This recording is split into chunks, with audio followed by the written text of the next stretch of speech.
Good evening. Welcome to the Green Party of New York State of the State. I'm Peter Lavinia, the state party's co-chair. Tonight I'm joined by Gloria Matera, also the co-chair of the state party, and Howie Hawkins, our two-time gubernatorial candidate. This afternoon, Governor Cuomo presented his vision for New York State. We're here to offer you the Green Party's vision for a different New York, one for all New Yorkers and not just a wealthy ruling class who have benefited from 8 years of Governor Cuomo and a dysfunctional legislature in Albany. This year, we'll be running candidates for governor and other statewide offices, and our candidates will put forward a platform based around our vision for New York. To begin, I'd like to introduce Gloria Matera, the state party co-chair and our 2010 candidate for lieutenant governor. Gloria will speak on the pressing issues of single-payer health care and also the need for campaign finance reform to deal with the corrosive effects of money on our political system. Good evening, everyone. I'm Gloria Matera, co-chair of the Green Party of New York State, and I'm also a healthcare professional who has been working in the public hospitals in New York City for over 25 years. So I've seen really firsthand the damage done to our most vulnerable New Yorkers in this dysfunctional, profit-driven healthcare system. And that's why I'm excited to talk to you today about one of the Green Party's top 4 legislative issues. The Green Party believes that access to quality, affordable healthcare is a human right. It's not a commodity that benefits insurance and pharmaceutical companies. We advocate for a system that covers everyone, regardless of their employment, their gender, their status, their income. And this system is a comprehensive and an equitable system. And New York has the opportunity to lead the way in offering universal, publicly funded healthcare that will eliminate financial barriers for everyone while maintaining the choice of doctors and hospitals that you would like to go to. And this is why the Green Party of New York has partnered with the Campaign for New York Health to bring a single-payer, universal healthcare program to New York State through the New York Health Act. Just briefly, the New York Health Act is been passed in the Assembly. It is currently has short one vote in the Senate, the Republican dominated Senate, to go to the Governor Cuomo's desk. It's paid for through progressive payroll taxes and taxes on capital gains, which means 98% of New Yorkers, of us, will be paying a lot less for healthcare and getting better quality healthcare. It'll also cut costs in healthcare for our state and local government employees by 75% or more. And that really helps reduce the burdens on local governments. And so Governor Cuomo didn't mention anything about healthcare today in his State of the State. He did say a few months ago that he thought that this bill, the New York Health Bill, had some merit and would take a look at it, possibly sign it if it came to his desk. But he certainly hasn't put any effort into that. And so what we continue to do, as we did in 2017, is the Green Party of New York will be joining with other partners. We will be lobbying, doing call-in days. We are out in the street giving information to people. We're knocking on doors, doing simple healthcare surveys to get a sense of how people are dealing with the healthcare burdens that they have now. And so we will continue to do this in 2018. And in addition, our candidates running for office in 2018 will make this one of our signature platform issues. I'd like to take just my remaining time to talk briefly about something that also did not come up in a very strong way today from Governor Cuomo, and that is really about electoral reform and campaign finance reform. The governor may have mentioned a few improvements, early voting, more transparency, voting transparency, whatever that might really mean, but without a significant reform both in electoral laws and campaign financing, then we will continue to have a dysfunctional and undemocratic system. And people who are voting, the voters, the voters, will be forced into the position of voting for the lesser of two evils, or putting in office somebody who is corrupt, inefficient, and not really caring about what the voters have to say, only caring about the lobbyists and the rich who donated to their campaigns. So the Green Party is serious about voter integrity. Votes are not for sale. And so what we need to do is sweeping reform, instant runoff voting, proportional representation, and full public funding. Candidates will not be allowed to spend or raise private money, but be given the amount of money needed to get their message out to the voters. And that means all candidates. We need to break the stranglehold of the two-party corporate domination in both state and local elections. And so this will definitely be able to have people give their voice, elect who they want to elect to, and not who they're afraid to get into office. And so the Green Party will be continuing to fight for electoral reform, for full public financing. And I hope that you will go to our website, gpny.org, look up all our healthcare materials so that you can inform people and be informed about the New York Health Act, and so that you can sign up and hear about the other issues that we're working on, and hopefully will join us. And I'd like to send it back to Peter. Good night.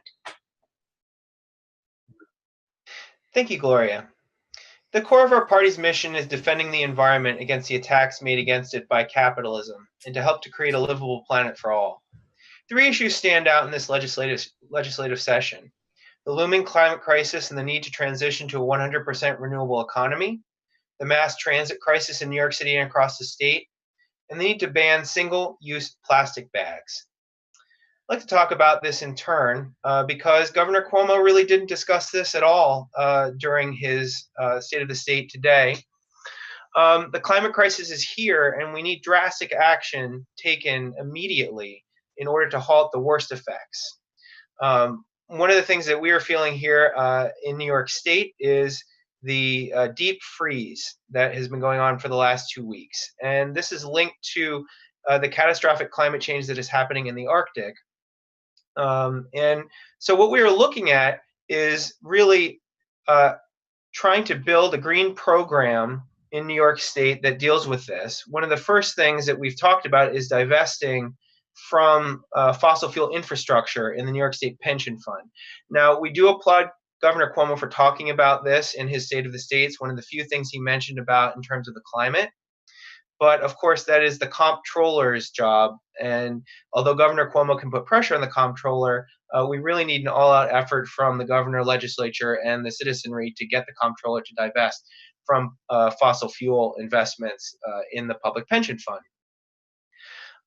One of the things that we can do, and we should ask the governor to do, is to halt construction here in the Capitol District of gas turbines that he'd like to power the Capitol and the Empire State Plaza, where the State of the State address took place.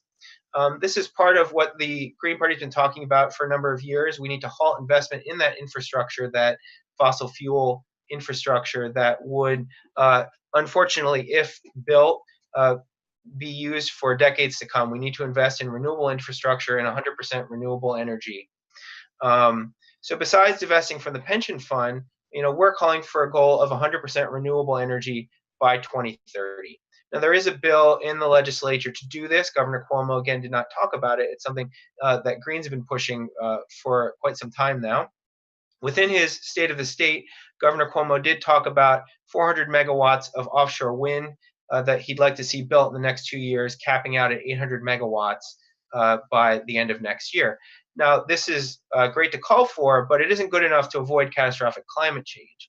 In fact, the reports of transition to 100% renewable energy for New York State would require us to have about 59,000 megawatts of offshore wind by 2030 if we're going to actually transition to 100% renewable economy. So we need to see massive investment in offshore wind, especially in Long Island, where scientists have called it the Saudi Arabia of wind power, actually.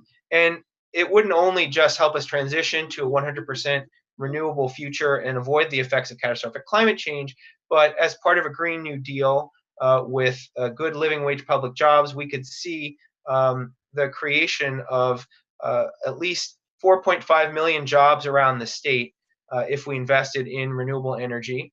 And in Long Island alone, if we started to install that offshore wind, we could see nearly 60,000 jobs created and 13 billion in local economic output.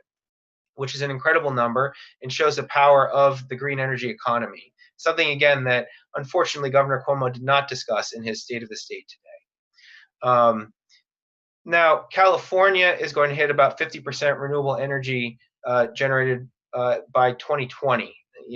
Governor Cuomo has talked about trying to do this by sometime in the 2030s. That's far too late and far too little.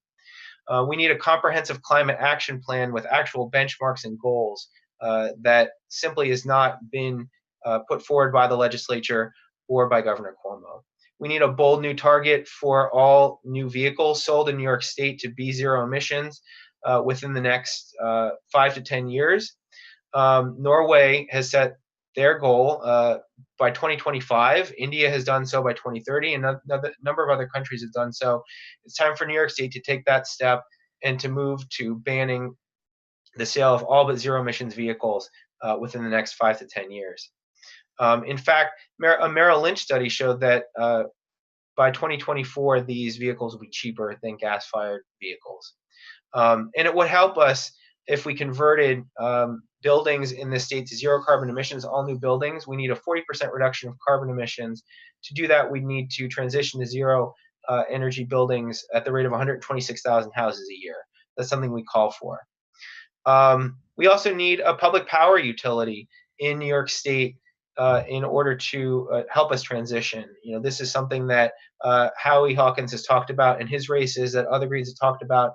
It's a way to democratize the energy sector and to make sure that what revenues are raised by renewable energy go back into the renewable sector and to the public coffers. One of the things that Governor Cuomo has been talking about over the last few months, and was, again, unfortunately not raised in his State of the State, but does deal with climate change, is a congestion charge in New York City to reduce the amount of automobile traffic going into Manhattan.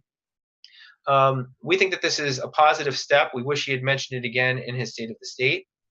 But it is something that, if implemented, would reduce the amount of car traffic and could potentially fund expansion of mass transit in New York City, which is another major agenda point that unfortunately Governor Cuomo did not address in the State of the State. But as we have seen over the last year, the mass transit system in New York City, which is the economic engine of the city, is breaking down. Fewer than 65% of all trains reach their destination on time. This is the lowest for any major city in the industrialized world. At the same time, a number of reports have shown that the governor and the legislature over the last 30 years have stripped the MTA of $1.5 billion worth of funding, and under Governor Cuomo's administration have taken money that should be put into mass transit and sent it to other places, like bailing out ski resorts last winter, and into other pet projects that Governor Cuomo wanted to see developed instead of mass transit. This is wrong. We need to invest in this mass transit infrastructure. And we need to invest heavily both for the economy of New York City, the economy of New York, and to help prevent catastrophic climate change. The initial estimates show that we may need somewhere between $30 and $50 billion worth of investment in the MTA. Again, this should be done with public living wage jobs, part of a Green New Deal to green the economy. It's quite possible that we may see a massive return on this investment. There was a report today in the New York Times that it may take $111 billion actually to do this, but that the returns from this are so great in a city that generates over $1 trillion worth of economic investment that the $111 billion is really a drop in the bucket in terms of the multiplier effect that it would create. And this is something else, that we talk about in our green vision for New York State. We should look into a state bank that could help us invest these, both the revenues and the profits generated from mass transit, and put it back into infrastructure projects around the state, into worker co-ops, into providing low-interest loans to these kind of infrastructure projects in the future. So these are two major things that we want to focus on, both in terms of climate change and also in terms of the economic engine of New York State. And besides New York City, we need to focus on long-term mass transit expansion upstate as well. This is something that we've talked about both, in the major cities and in the suburban and rural areas. We need to interlink and move from an automobile economy to an economy of zero emissions vehicles, mass transit, to dense housing, move away from a fossil fuel centered economy to a renewable economy. And finally, the plastic bag ban. This is something that is an important step towards a greener future. We've all seen and we all know the single-use plastic bags that blow around in the wind, that clog our landfills, that are a waste of energy and resources. New York City attempted to take a step towards this last year and was stopped by Governor Cuomo in the legislature. So the Green Party is calling for a ban on plastic bags in order to move towards that renewable future. Governor Cuomo has talked about this in the past as something that he might support. Unfortunately, again, he didn't discuss it in his State of the State, but we do believe that we need to move forward to this. And at this point, I'd like to introduce Howie Hawkins, who was our party's gubernatorial candidate in 2010 and 2014. Howie will discuss how to build a progressive finance system that works for all New Yorkers and a high quality public education system for all. Good evening. So Peter says, basically, how do we pay for this? A public bank, a public energy system, an energy transition. Gloria mentioned healthcare for all through a public healthcare plan. And the state faces, according to newspaper reports, a budget deficit of $4 to $8.6 billion. Cuomo didn't say much in his State of the State address about this. He does have a budget message coming up, but he has a record on what he would do in the face of budgets. When he took office in 2011, the state faced a $10 billion deficit. And of course, he drastically cut spending, taxes, and state workers, an austerity budget. And at a news conference soon after taking office, he said, quote, "I'm a progressive who's broke," end quote. But of course, he was broke because he refused to tax the rich. And in our state of New York, which has the most unequal income inequality of any state in the nation, in the nation that has the fourth most income inequality and the first most wealth inequality of any nation in the world, in New York, the top 1% on average gets 45 times more income than the average of the bottom 99% of us. There's money that the rich have that if they paid taxes like they used to, there wouldn't be a budget deficit. And we'd be trying to figure out how to spend the income. Now, progressive taxation and public provision can only ameliorate the inequalities that are generated systematically by our capitalist economy. So let me say a word about system change that Peter touched on. The wages that we have earned since 1973 have been stagnant. From 1945 to 1973, they kept pace with productivity. But since 1973, productivity's doubled and our wages have been stagnant. So all the gains are going to profits, not wages. And basically, corporate America broke the great compromise that came out of the Great Depression and World War II, that we would share the gains in productivity, how we produce more for each hour we work. And what's been made worse, and that's, the normal operation of capitalism. You go to work, you get a wage, the boss gets the surplus or the profit that you create every day, and he gets it from all the workers. So the rich get richer and the poor get poorer. And that's what we've seen. And it's been made worse by the increasing monopolization and financialization of the economy. So they're not only getting profits, they're getting unearned income from monopoly profiteering and predatory finance, which are just cannibalizing the middle and working classes. So we're talking about system change for a democratic and ecological socialism that would have four features.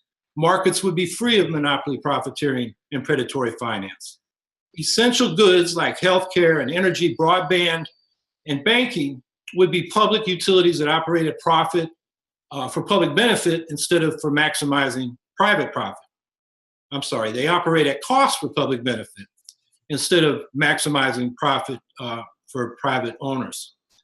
And public enterprises in these areas that I mentioned, healthcare, banking, broadband, and energy will lower the cost of living and doing business.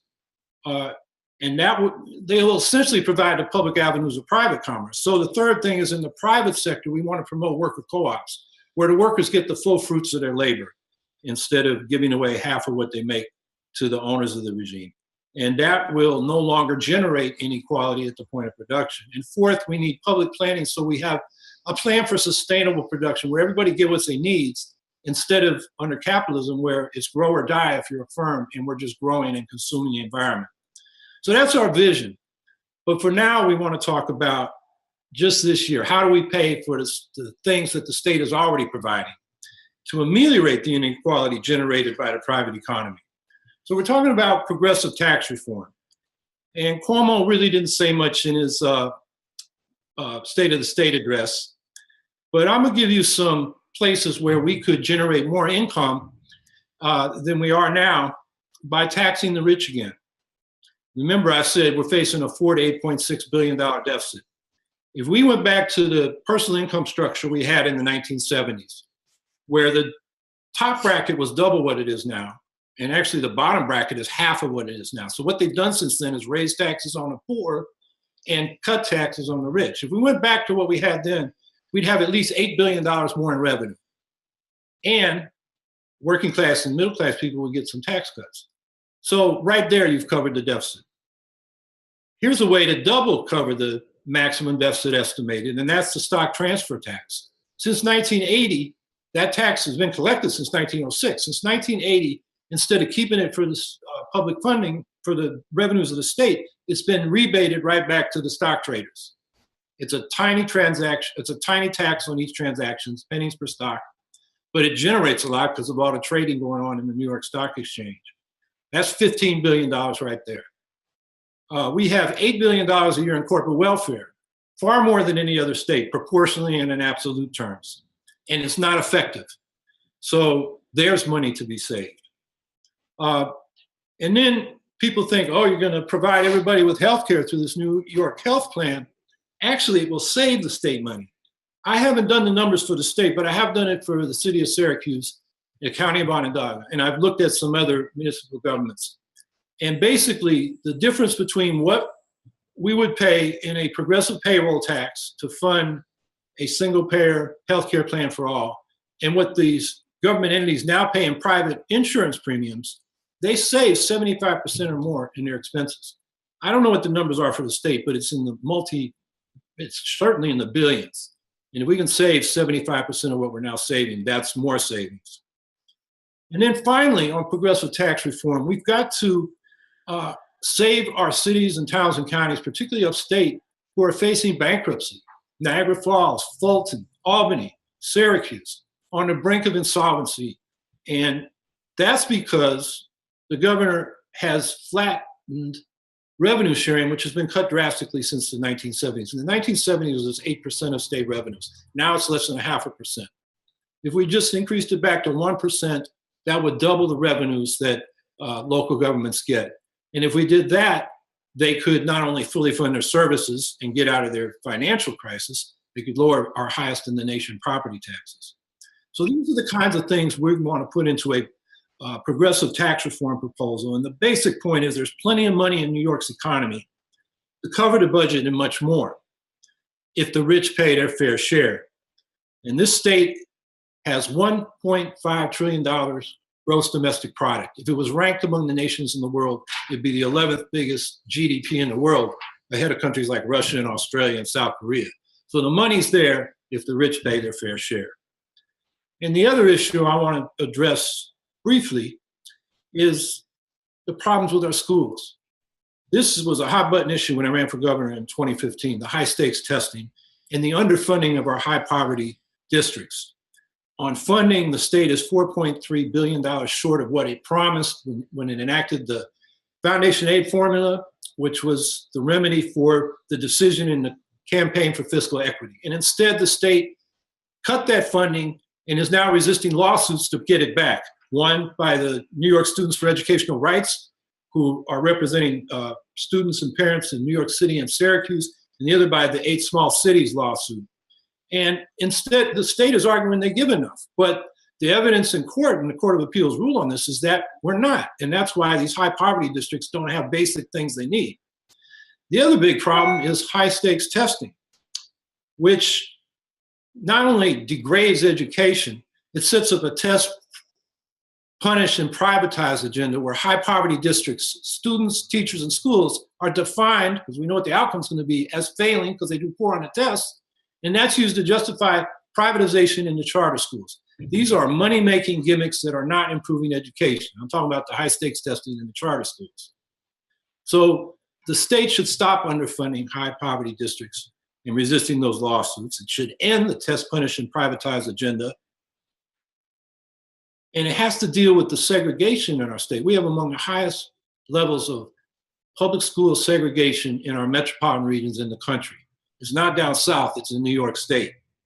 And we know that desegregation by race and class is really the key variable there, is the only proven way to increase and close the achievement gap on standardized tests. But beyond that, it improves other educational outcomes for all students, poor, working class, and middle class alike, including intellectual self-confidence, leadership skills, critical thinking, creativity, problem solving, teamwork, the things that are really important when you get out in life and in the economy.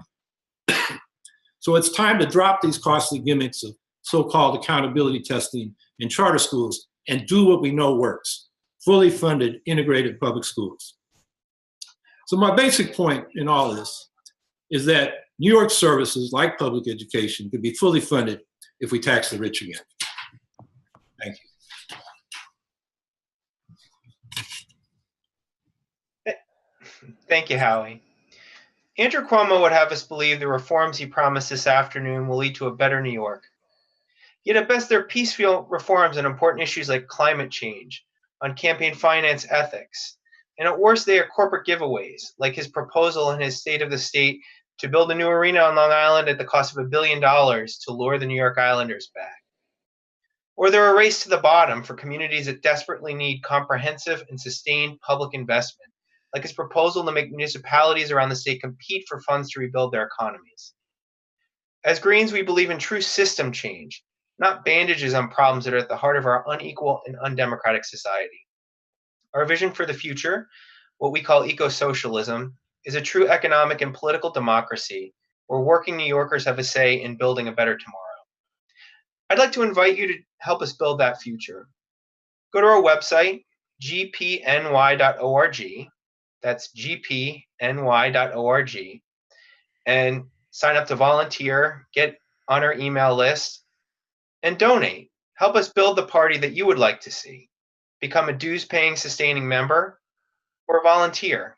Get involved with your local Green Party chapter too. Unlike the Democrats and Republicans, we're a grassroots party that depends on its membership to grow and thrive. And I'd like to thank you for joining us tonight.